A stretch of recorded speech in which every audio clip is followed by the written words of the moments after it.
भंडारा जिल्ह्यात नागरिकांच्या कोणत्याही परवानगीशिवाय सर्रास बदल करीत असल्याने या मीटर जबरदस्तीने बदल केल्याने अनेक नागरिकात मोठ्या प्रमाणात असंतोष निर्माण झाला आहे। राष्ट्रवादी काँग्रेस पक्ष शरदचंद्र पवार पक्षाच्या वतीने 31 फेब्रुवारी ते 10 मार्च 2024 ला उपोषणाला बसले होते आणि यात विद्युत विभागाकडून देण्यात आलेले आश्वासन हे फोल ठरल्याने राष्ट्रवादी काँग्रेस शरदचंद्र पवार पक्षाचे नेते व पदाधिकारी हे आक्रमक झाले आहे। यात त्यांनी यानंतर जर विना परवानगी कोणत्याही विद्युत ग्राहकाची मीटर बदल झाले तर त्या कंपनीच्या व्यक्तीला बदलून काढण्याची वॉर्निंग देखील यावेळेस अधीक्षक अभियंता राजेंद्र गिरी यांनी दिली आहे। तर अधीक्षक अभियंता राजेंद्र गिरी यांनी राष्ट्रवादी काँग्रेसचे पवार पक्षाची मागणी रास्त असून ही शासनाने देखील बोलले होते की परवानगीशिवाय कोणत्याही विद्युत ग्राहकांची मीटर बदलता येणार नाही।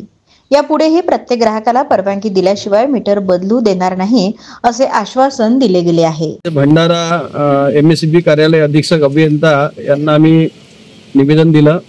मुळात मागण्या अशा होत्या की पूर्ण जिल्ह्यामध्ये आणि महाराष्ट्रामध्ये जे स्मार्ट मीटर लावले जात आहे ते एक प्रकारे ग्राहकांना दबावात घेऊन लावले जात असल्याची माहिती आम्हाला मिळाली। अनेक ग्राहकांच्या तक्रारी प्राप्त झाल्या।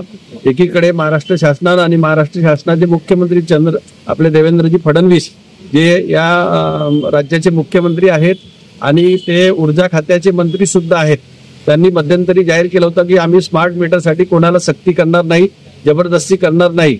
एकीकडे त्यांनी अशा प्रकारचा सुतोवा काढलेला असताना दुसरीकडे महावितरणचे जे कंत्राटदार आहेत, जी एजन्सी नेमण्यात आलेली आहे, ती एजन्सी न सांगता स्मार्ट मीटर जबरदस्तीने घरोघरी लावत असल्याची तक्रार आम्हाला प्राप्त झाली।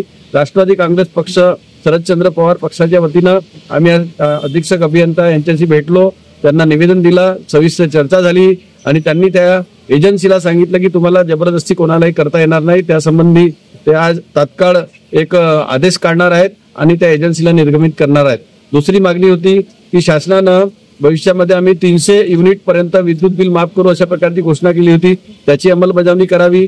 जे शेती पंपाच्या कनेक्शनसाठी वर्षभराच्या पूर्वी ज्या शेतकऱ्यांनी विद्युत कनेक्शनसाठी अर्ज केला होता, डिमांड भरले होते, त्यांना त्यांचे डिमांड परत करू नये, त्यांना सोलर ऐवजी विद्युत कनेक्शन द्यावे अशा वेगवेगळ्या मागण्या घेऊन आज अधीक्षक अभियंता यांच्याशी आम्ही चर्चा केली, निवेदन दिलं आणि त्यांनी ज्या त्यांच्या स्तरावरच्या मागण्या होत्या त्या इथंच पूर्ण करण्याचं आश्वासन दिलं आणि बाकीच्या मागण्या शासन स्तरापर्यंत पाठपुरावा करू अशा प्रकारचे आश्वासन दिल्यानंतर आमचा हा त्यांना निवेदन देण्याचा कार्यक्रम होता तो या ठिकाणी संपलेला। आणि या माध्यमातून आपल्या माध्यमातून मी अधीक्षक अभियंता यांच्याशी झालेल्या चर्चेवरून मी भंडारा जिल्ह्यातील विद्युत ग्राहकांना विनंती करतो की तुमच्याकडे स्मार्ट मीटरसाठी कोणी जबरदस्ती करत असेल आणि तुम्हाला तुमची संमती न घेता स्मार्ट मीटर लावले जात असतील तर त्यांना थांबवा आणि त्यांचा विरोध करा आणि जर त्यांनी ऐकलं नाही तर राष्ट्रवादी काँग्रेस पार्टी शरदचंद्र पवार पक्षाच्या वतीनं आमच्या सगळ्या पदाधिकाऱ्यांना त्याची माहिती द्या, आम्ही नक्की तुम्हाला मदत करू।